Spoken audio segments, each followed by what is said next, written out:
رب اشرح لي صدري ويسر لي امري واحلل عقدة من لساني يفقهوا قولي ربي يسر ولا تعسر وتمم بالخير وبك نستعين يا فتاح ربي زدني علما ربي زدني علما ربي زدني علما وارزقني فهما نحمده ونصلي على رسوله الكريم اما بعد. آج کا جو ٹاپک ہوگا وہ وضو کے اس میں ہی چل رہا تھا ہمارا. تو انشاءاللہ جہاں سے ہم لوگ نے ادھورا چھوڑے تھے نا تو اس کو آج انشاءاللہ کمپلیٹ کریں گے. پھر تیمم کے مسائل بیان ہوں گے.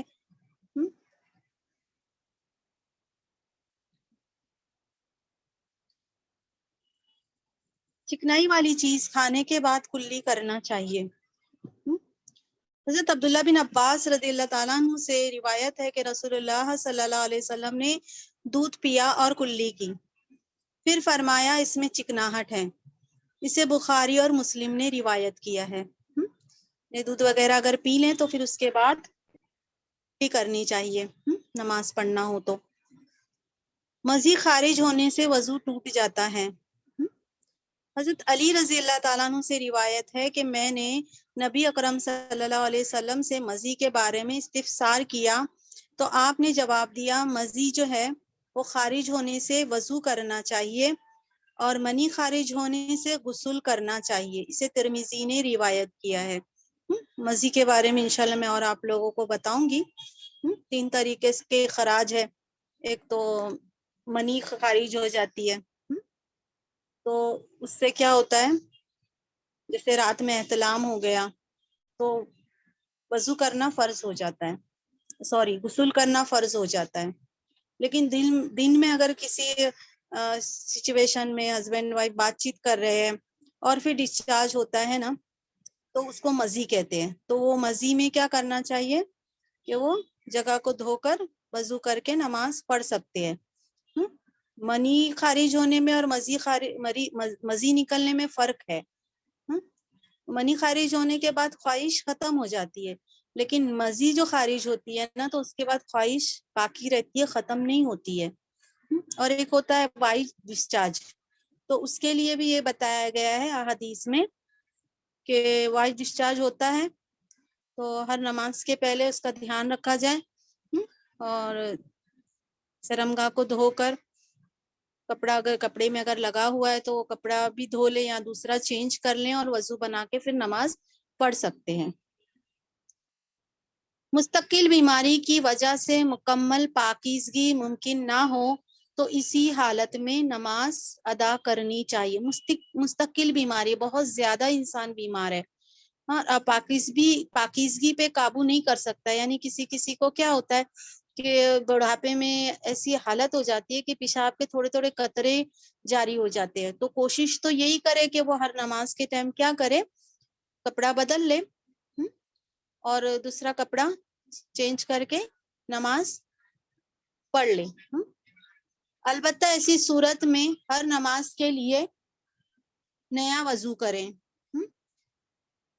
جس کو بھی پاکیزگی نہیں رہتی ہے، کچھ بھی پیشاب کے قطرے وغیرہ ایک بڑھاپے کی وجہ سے جاری ہو جاتے ہیں تو وہ کیا کرے، ہر نماز کے لیے نیا وضو کرے. یعنی اس میں وضو میں انسان کیا ہوتا ہے، پاک ہوتا ہے نا وضو کی حالت میں. لیکن جب پیشاب کے قطرے وغیرہ نکل جاتے ہیں تو وہ وضو ٹوٹ جاتا ہے اور پھر جو تکلیف میں ہے، بیماری کی حالت میں ہے اور وہ پاکیزگی اس کے لیے ممکن نہیں ہے تو ہر نماز کے لیے وہ نیا وضو کرے. ہوا خارج ہونے سے وضو ٹوٹ جاتا ہے. حضرت ابو ہریرہ رضی اللہ تعالیٰ عنہ سے روایت ہے کہ رسول اللہ صلی اللہ علیہ وسلم نے فرمایا جب تک آواز نہ آئے یا ہوا خارج نہ ہو اس وقت تک دوبارہ وضو کرنا واجب نہیں ہے. اسے ترمذی نے روایت کیا ہے. ابھی تیمم کے مسائل. پانی نہ ملنے کی صورت میں وضو کے بجائے پاک مٹی سے تیمم کرنا چاہیے. وضو یا غسل دونوں کے لیے ایک ہی تیمم کافی ہے، وضو ہو یا غسل ہو دونوں کے لیے ایک ہی تیمم کافی ہے. یعنی اگر وضو کی بھی ضرورت ہے، نماز پڑھنی ہے تو تیمم کر سکتے ہیں اگر پانی نہیں مل رہا ہے، یا غسل کی حاجت ہے اور پانی نہیں مل رہا ہے تو تیمم کر سکتے ہیں. تیمم کا طریقہ: دونوں ہاتھ 2 مرتبہ مٹی والی جگہ پر مار کر پہلے منہ اور پھر دونوں ہاتھ ایک دوسرے پر پھیر لینے سے تیمم مکمل ہو جاتا ہے. قرآن میں آیا ہے کہ پہلے چہرے پر ہاتھ پھیرے پھر دونوں ہاتھوں پر ہاتھ پھیرے. اس کی حدیث ہے، حضرت عمار بن یاسر رضی اللہ تعالیٰ عنہ سے روایت ہے کہ مجھے نبی اکرم صلی اللہ علیہ وسلم نے کام سے بھیجا، مجھے احتلام ہو گیا اور پانی نہ ملا. میں تیمم کرنے کے لیے زمین پر جانوروں کی طرح لوٹا. جب نبی اکرم صلی اللہ علیہ وسلم کے پاس واپس آیا اور اس واقعے کا ذکر کیا تو نبی اکرم صلی اللہ علیہ وسلم نے فرمایا، تجھے اپنے ہاتھ سے اس طرح کر لینا کافی تھا. آپ صلی اللہ علیہ وسلم نے اپنے دونوں ہاتھ ایک مرتبہ زمین پر مارے اور بائیں ہاتھ کو دائیں پر مارا، یعنی دائیں ہاتھ کو پہلے بائیں پہ مارا پھر بائیں ہاتھ کو دائیں پہ مسح کیا. اور اس کے بعد نبی اکرم صلی اللہ علیہ وسلم نے ہتھیلیوں کی پشت پر اور منہ پر مسح کیا. اسے بخاری اور مسلم نے روایت کیا ہے. قرآن میں آتا ہے کہ پہلے چہرے پہ مسح کرنا ہے، ہاتھوں پہ مسح کرنا ہے. احادیث سے کیا پتا چل رہا ہے کہ آپ صلی اللہ علیہ وسلم نے پہلے ہاتھوں پہ کیا پھر منہ پہ کیا، دونوں طریقے سے کیا جا سکتا ہے. اور یہ بخاری اور مسلم نے روایت کیا یہ حدیث. بیماری کی وجہ سے تیمم کیا جا سکتا ہے. حضرت عبداللہ بن عباس رضی اللہ تعالیٰ عنہ سے روایت ہے کہ نبی اکرم صلی اللہ علیہ وسلم کے زمانے میں ایک آدمی کو سر پر زخم ہو گیا اور پھر اسے احتلام کی شکایت ہوئی. لوگوں نے اسے غسل کرنے کا حکم دیا، اس نے غسل کیا تو اس کی تکلیف اور بڑھ گئی اور وہ فوت ہو گیا. نبی اکرم صلی اللہ علیہ وسلم کو معلوم ہوا تو آپ نے فرمایا، لوگوں کو اللہ غارت کرے، انہوں نے اسے مار ڈالا. لا علمی کا علاج مسئلہ دریافت کرنے میں ہے. کسی کو نہیں پتا ہے تو وہ مسئلے دریافت کر لے. اسے ابو داؤد، ابن ماجہ اور حاکم نے روایت کیا ہے. شدید سردی کی وجہ سے بھی تیمم کیا جا سکتا ہے. بہت زیادہ سردی ہے اور وضو نہیں کر سک رہا انسان، کمزور ہے، برداشت نہیں کر سکے گا پانی کی ٹھنڈک کو، تو اس کے لیے یہ ہے کہ وہ تیمم کر لے. حضرت عمرو بن عاص رضی اللہ تعالیٰ عنہ سے روایت ہے کہ مجھے جنگ سلاسل میں بھیجا گیا. انہوں نے کیا فرمایا؟ جنگ سلاسل میں مجھے بھیجا گیا تو راستے میں احتلام ہو گیا. رات شدید سرد تھی، غسل کرنے سے ہلاکت کا خوف تھا، چنانچہ میں نے تیمم کر کے صبح کی نماز پڑھا دی. سوچئے انہوں نے نماز پڑھانی تھی انہیں، تو انہوں نے تیمم کر کے صبح کی نماز پڑھا دی. جب ہم رسول اللہ صلی اللہ علیہ وسلم کی خدمت میں حاضر ہوئے تو آپ نے صلی اللہ علیہ وسلم کو بتایا یہ سب بتایا تو آپ صلی اللہ علیہ وسلم نے فرمایا، اے عمرو، تم نے حالت جنابت میں لوگوں کو نماز پڑھا دی. میں نے عرض کیا، مجھے قرآن کی یہ آیت یاد آ گئی، لوگوں اپنے آپ کو ہلاکت میں نہ ڈالو، اللہ تم پر بڑا ہی مہربان ہے. سورہ نساء آیت نمبر 29 میں ہے یہ. اور میں نے تیمم کر کے نماز پڑھا دی. یہ سن کر آپ صلی اللہ علیہ وسلم مسکرا دیے اور کچھ نہیں فرمایا. اسے احمد، ابو داؤد اور دارقطنی نے روایت کیا ہے. پانی ملنے سے تیمم از خود ختم ہو جاتا ہے. حضرت ابوذر رضی اللہ تعالیٰ عنہ سے روایت ہے کہ رسول اللہ صلی اللہ علیہ وسلم نے فرمایا کہ پاک مٹی مسلمان کو پاک کر دیتی ہے، خواہ 10 سال تک پانی نہ ملے. لیکن جب پانی مل جائے تو پھر پانی سے ہی جسم کو دھونا چاہیے. پانی کا استعمال بہتر ہے. اسے احمد اور ترمذی نے روایت کیا ہے. تیمم کے سارے مسائل وہی ہے جو وضو کے مسائل ہیں. جیسے جس باتوں سے وضو ٹوٹ جاتا ہے اسی باتوں سے تیمم بھی ٹوٹ جاتا ہے.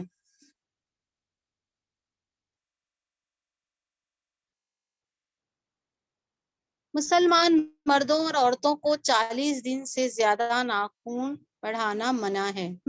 ابھی صفائی کے ہی مسائل چل رہے ہیں تیمم کے بعد. حضرت انس بن مالک رضی اللہ تعالیٰ عنہ فرماتے ہیں کہ ہمارے لیے مونچھ کترانے، ناخن کاٹنے، بغل کے بال صاف کرنے اور زیر ناف بال صاف کرنے کی مدت 40 دن مقرر کی گئی ہے. اسے مسلم نے روایت کیا ہے. رسول اللہ صلی اللہ علیہ وسلم نے داڑھی رکھنے اور مونچھیں صاف کرنے کا حکم دیا ہے. حضرت عبداللہ بن عمر رضی اللہ تعالیٰ عنہ کہتے ہیں رسول اللہ صلی اللہ علیہ وسلم نے فرمایا مشرکوں کی مخالفت کرو، داڑھی رکھو اور مونچھیں صاف کرا دو. اسے مسلم نے روایت کیا ہے. سو کر اٹھنے کے بعد 3 مرتبہ ہاتھ دھونے کے بعد ہی کسی چیز کو ہاتھ لگانا چاہیے. جب ہم نیند میں سے بیدار ہوں تو چاہیے کہ 3 مرتبہ ہاتھ دھو لیں. حضرت ابو ہریرہ رضی اللہ تعالیٰ عنہ سے روایت ہے کہ رسول اللہ صلی اللہ علیہ وسلم نے فرمایا کہ آدمی سو کر اٹھے تو جب تک اپنے ہاتھ 3 مرتبہ نہ دھوئے برتن میں نہ ڈالے، کیونکہ معلوم نہیں رات اس کا ہاتھ کس کس جگہ لگتا رہا. اسے مسلم نے روایت کیا ہے. مسلمان کا پسینہ اور بال پاک ہے. اس کی حدیث ہے حضرت انس بن مالک رضی اللہ تعالیٰ عنہ سے روایت ہے. حضرت ام سلیم رضی اللہ تعالیٰ عنہ رسول اللہ صلی اللہ علیہ وسلم کا بستر بچھا رہی تھی. آپ صلی اللہ علیہ وسلم اس پر دوپہر کو آرام فرمایا کرتے تھے. جب رسول اللہ صلی اللہ علیہ وسلم جاگتے تو ام سلیم رضی اللہ تعالیٰ عنہ آپ کے پسینے اور بالوں کو ایک شیشی میں جمع کر لیتی اور انہیں خوشبو میں ملایا کر دیتی تھی. اسے بخاری نے روایت کیا ہے. نیند سے اٹھنے کے بعد منہ ہاتھ دھوئے بغیر یا وضو کیے بغیر زبانی قرآن پاک کی تلاوت کرنا، ذکر کرنا، دعا مانگنا سب جائز ہے. یعنی زبانی ذکر کر سکتے ہیں، قرآن کی آیتیں پڑھ سکتے ہیں زبانی نیند سے بیدار ہونے کے بعد، اور دعائیں وغیرہ مانگنا سب جائز ہے.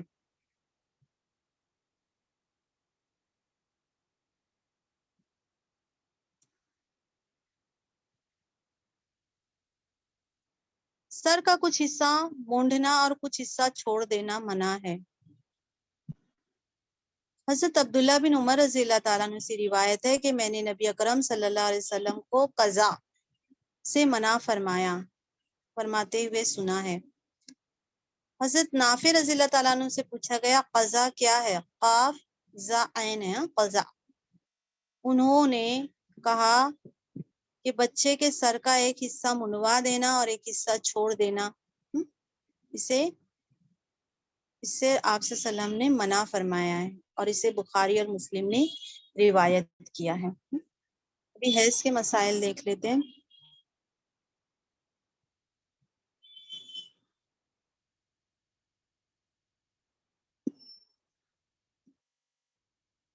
حیض کے مسائل کے بعد میں پھر غسل کے مسائل ہوں گے انشاءاللہ.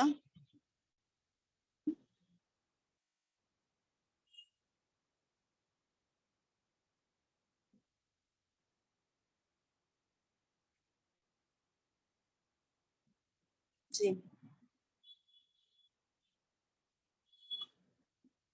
حیض اور نفاس کے مسائل. حیض کے دنوں کی تعداد مقرر نہیں ہے. کسی ماہ کم یا کسی ماہ زیادہ دن ہو سکتے ہیں. تو حیض کے کم سے کم مدت علماء نے بتایا 3 اور 10 دن زیادہ سے زیادہ. تو کوئی 3 دن کے بعد بھی پاکیزگی حاصل کر سکتا ہے، اور کوئی کہیں 10 دن تک کے بھی کسی کو اگر آتا ہے تو وہ حیض ہی مانا جائے گا. حیض کی ابتدا ہر ماہ ایک ہی تاریخ پر ہونا ضروری نہیں ہے. کسی ماہ دیر سے اور کسی ماہ جلدی سے بھی ہو سکتی ہے. مدت حیض ہر خاتون کے لیے الگ الگ ہو سکتی ہے نا، یعنی حیض کی مدت ہر خاتون کی الگ الگ ہو سکتی ہے. حیض شروع ہونے اور ختم ہونے کی مدت آب و ہوا اور خواتین کے گھریلو حالات کے پیش نظر ہر ملک میں مختلف ہوتی ہے. حیض کا شروع ہونا اور ختم ہونے کی مدت، یعنی کہ کسی کو اسٹارٹنگ میں ینگ ایج میں جلدی پیریڈز آ جاتے ہیں اور جلدی اس کے پیریڈز بند بھی ہو جاتے ہیں. تو یہ آب و ہوا پہ اور خواتین کے گھریلو حالات کے پیش نظر ہر ملک میں مختلف ہو سکتی ہے پیریڈ شروع ہونے اور بند ہونا، تو سب کی الگ الگ ہوتی ہے. حضرت عائشہ رضی اللہ تعالیٰ عنہ سے روایت ہے کہ نبی اکرم صلی اللہ علیہ وسلم نے فرمایا، جب حیض آ جائے تو نماز چھوڑ دو، اور جب ختم ہو جائے تو غسل کر لو اور نماز پڑھ لو. اسے نسائی نے روایت کیا ہے. حالت حیض میں عورت کا جسم اور کپڑا دونوں پاک ہوتے ہیں. حالت حیض میں عورت کا جسم اور کپڑا دونوں پاک ہوتے ہیں. حائضہ کے ہاتھوں کا کھانا، حائضہ کا اپنے خاوند کا سر دھونا، خاوند کے سر میں کنگھی کرنا، یعنی اور حائضہ کا جھوٹا کھانا دونوں جائز ہے. شوہر کے لیے بیوی کا جھوٹا وہ کھا سکتا ہے اگر بیوی حائضہ بھی ہے تو. حضرت عائشہ رضی اللہ تعالیٰ عنہ فرماتی ہے کہ میں نے حیض کی حالت میں پانی پیتی اور برتن نبی اکرم صلی اللہ علیہ وسلم کو دے دیتی. آپ برتن سے اسی جگہ منہ رکھ کر پانی پیتے جہاں سے میں نے منہ رکھ کر پانی پیا ہوتا. اسی طرح ہڈی سے گوشت کھا کر نبی اکرم صلی اللہ علیہ وسلم کو دے دیتی تو آپ اسی جگہ سے کھاتے تھے جہاں سے میں نے کھایا ہوتا تھا. اسے مسلم نے روایت کیا ہے. حضرت عائشہ رضی اللہ تعالیٰ عنہ فرماتی ہیں کہ میں حالت حیض میں رسول اللہ صلی اللہ علیہ وسلم کا سر دھو دیا کرتی تھی. اسے مسلم نے روایت کیا ہے.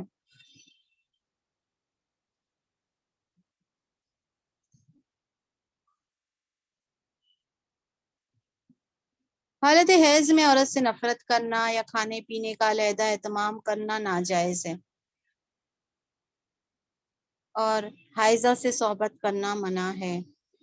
حضرت انس رضی اللہ تعالیٰ عنہ سے روایت ہے کہ یہودیوں کے یہاں کوئی عورت حائضہ ہو جاتی تو یہودی اس کے ساتھ نہ کھانا کھاتے تھے نہ گھر میں رہتے تھے. صحابہ اکرام نے رسول اکرم صلی اللہ علیہ وسلم سے مسئلہ دریافت کیا تو اللہ تعالیٰ نے آیتیں نازل فرمائی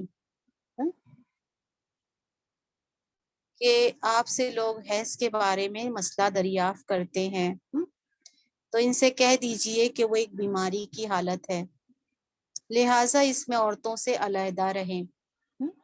سورہ بقرہ آیت نمبر 222 میں ہے. یہ آیت نازل ہونے کے بعد رسول اکرم صلی اللہ علیہ وسلم نے فرمایا، حالت حیض میں صحبت کے علاوہ معمول کے سارے کام کیے جا سکتے ہیں. اسے مسلم نے روایت کیا ہے. حائضہ طواف کے علاوہ سارے مناسک حج ادا کر سکتی ہے. حضرت عائشہ رضی اللہ تعالیٰ عنہ فرماتی ہیں کہ ہم رسول اللہ صلی اللہ علیہ وسلم کے رفاقت میں حج کے ارادے سے نکلے. مقام صرف پر مجھے حیض شروع ہو گیا. رسول اللہ صلی اللہ علیہ وسلم میرے پاس تشریف لائے.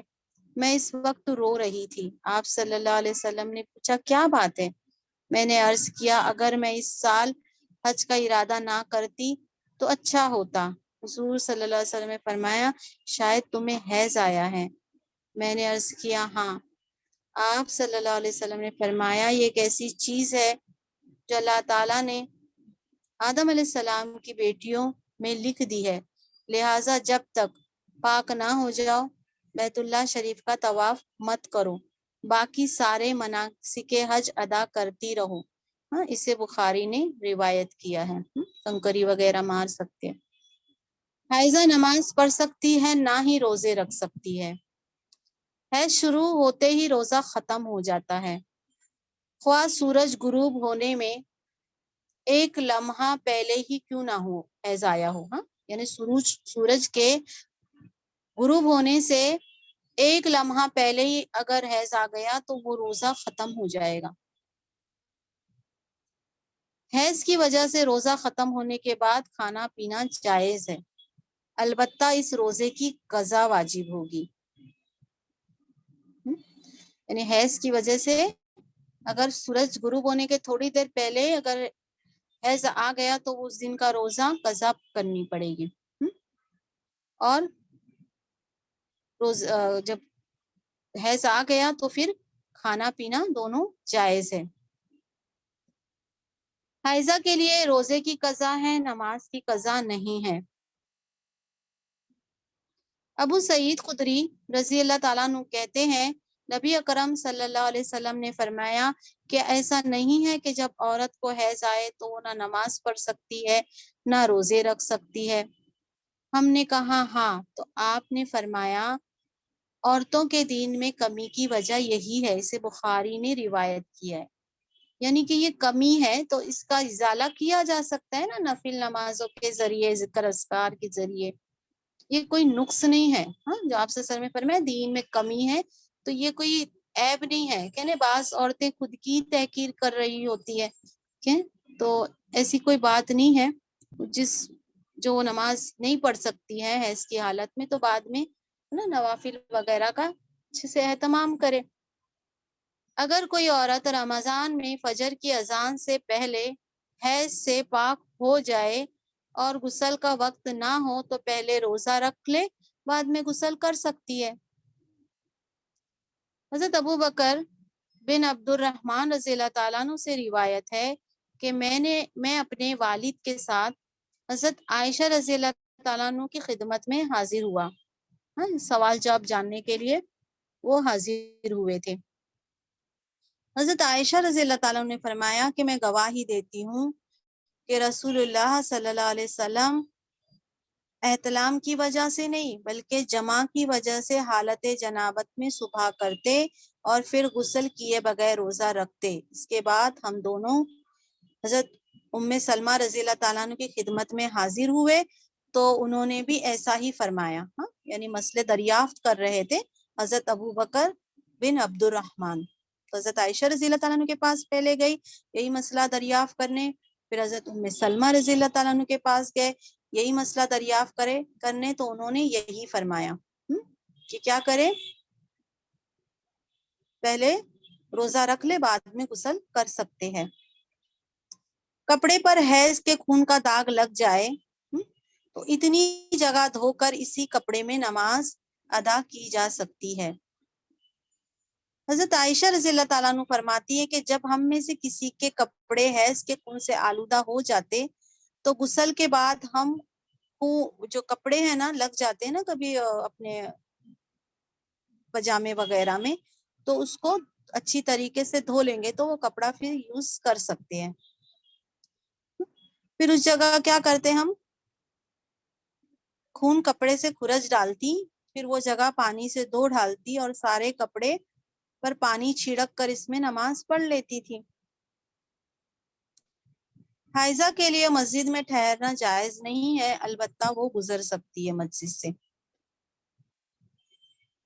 حالت حیض میں جائے نماز کو ہاتھ لگانا، جائے نماز پہ بیٹھ کر ذکر کرنا، تسبیح و تحلیل کرنا، دعائیں وغیرہ کرنا سب جائز ہے۔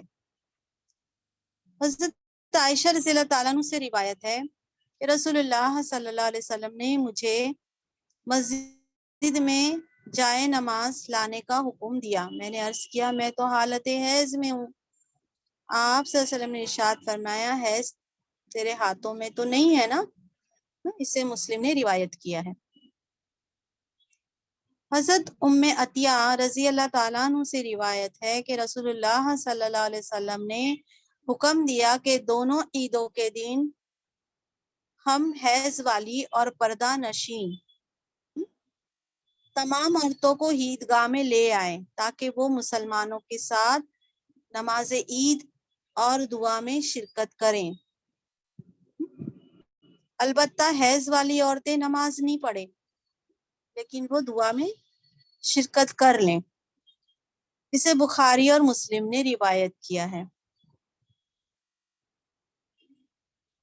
حیض کا خون نہ لگے تو حائضہ کے کپڑے پاک رہتے ہیں۔ اگر جہاں پہ حیض کا خون لگتا ہے نا بس وہی جگہ کپڑے کی ناپاک ہوتی ہے ورنہ سارا کپڑا پاک ہوتا ہے۔ حائضہ کا دوپٹہ یا چادر اوڑھ کر دوسری عورت نماز پڑھ سکتی ہے۔ حضرت میمونہ رضی اللہ تعالیٰ عنہ فرماتی ہیں کہ رسول اللہ صلی اللہ علیہ وسلم جس چادر میں نماز پڑھتے اسی چادر کا ایک حصہ مجھ پر اور ایک حصہ رسول اللہ صلی اللہ علیہ وسلم پر ہوتا اور میں حالت حیض میں ہوتی۔ اسے بخاری اور مسلم نے روایت کیا ہے۔ یعنی بڑی چادر ہوتی، کچھ حصہ آپ صلی اللہ علیہ وسلم لیتے اور نماز پڑھتے، اور اسی چادر کا ایک حصہ جو تھا وہ مجھ پر ہوتا۔ حیض سے پاکیزگی حاصل کرنے کے بعد اگر خاکی یا زرد رنگ کا پانی خارج ہو تو دوبارہ غسل کرنے کی ضرورت نہیں ہے۔ حضرت ام عطیہ رضی اللہ تعالیٰ عنہ فرماتی ہے کہ حیض سے پاکیزگی حاصل کرنے کے بعد خاکی یا زرد رنگ کے پانی کو ہم کوئی اہمیت نہیں دیتی تھیں۔ اسے ابو داؤد نے روایت کیا ہے۔ حیض سے پاکیزگی حاصل کرنے کے بعد بیجا اجلت اور بیجا تاخیر سے کام نہیں لینا چاہیے۔ یعنی حیض سے پاکیزگی حاصل کرنے کے لیے نہ جلد بازی سے کام لینا چاہیے اور نہ دیری سے کام لینا چاہیے۔ غسل حیض میں تاخیر ہونے پر قضا نماز ادا کرنی چاہیے۔ غسل حیض میں اگر دیری ہو گئی نا، غسل مطلب حیض ختم ہو گیا اور سستی کی وجہ سے اگر غسل کرنے میں تاخیر ہو گئی تو وہ نمازیں قضا ہو جائیں گی اور وہ پڑھنی ادا کرنی چاہیے۔ خواتین رسول اللہ صلی اللہ علیہ وسلم کی جوزہ محترمہ حضرت عائشہ رضی اللہ تعالیٰ عنہ کے پاس ڈبیا میں روئی رکھ کر بیچتی جس میں ابھی کچھ زردی باقی ہوتی، یعنی پوچھنے کے لیے مسئلہ کہ بس ہمیں ایسی زردی مائل ڈسچارج ہو رہا ہے، تو حضرت عائشہ رضی اللہ تعالیٰ عنہ فرماتی جب تک صاف شفاف پانی نہ دیکھ لو اس وقت تک طہارت حاصل کرنے کے لیے جلدی سے کام نہیں لو۔ اس سے سیدہ عائشہ رضی اللہ تعالیٰ عنہ کی مراد حیض سے طہارت حاصل کرنا ہوتی، یعنی پوری طریقے سے جب صاف اور شفاف پانی دیکھ لیں تبھی حیض کا غسل کریں۔ اسے بخاری نے روایت کیا ہے۔ حضرت عبداللہ بن عباس رضی اللہ تعالیٰ عنہ فرماتے ہیں کہ مستحاضہ حسب عادت ایام کے بعد غسل کر کے نماز پڑھے خواہ دن کی ایک گھڑی ہو، یعنی جس کو حیض آیا ہوا ہو تو وہ غسل کر کے یعنی جب پاک ہو جائیں تو غسل کر کے وہ نماز پڑھے خواہ دن کی ایک گھڑی باقی ہو۔ جب عورت نماز ادا کر چکے تو پھر شوہر اپنی بیوی سے صحبت کر سکتا ہے کیونکہ نماز افضل ہے۔ حائضہ پاکیزگی کی حالت میں جس نماز کے اول یا آخری وقت تک میں سے ایک مکمل رکعت ادا کرنے کا وقت پا لے تو اس وقت وہ نماز اسے ادا کرنی چاہیے، یعنی پاکیزگی ہو جائے۔ اور اگر نماز ہو رہی ہے نا اس وقت تو مسجدوں میں نماز کے لیے جاتے تھے، ابھی بھی جاتے ہیں، تو اگر نماز کا وقت ہے چاہے ایک رکعت ہی کیوں نہ مل جائے تو نماز ادا کر لینی چاہیے حیض سے پاکیزگی حاصل کر کے۔ حضرت ابو ہریرہ رضی اللہ تعالیٰ عنہ کہتے ہیں کہ رسول اللہ صلی اللہ علیہ وسلم نے فرمایا جب تم نماز کے لیے آؤ اور ہم سجدے میں ہو تو تم بھی سجدے میں شامل ہو جاؤ اور اس کو رکعت شمار نہ کرو، البتہ جس نے ایک رکعت جماعت کے ساتھ پا لی اس نے پوری جماعت کا ثواب پا لیا۔ نماز کا اول وقت پانے سے مراد یہ ہے کہ اگر ایک عورت سورج غروب ہونے کے اتنی دیر بعد حائضہ ہوتی ہے کہ نماز مغرب کی ایک رکعت ادا کر سکے،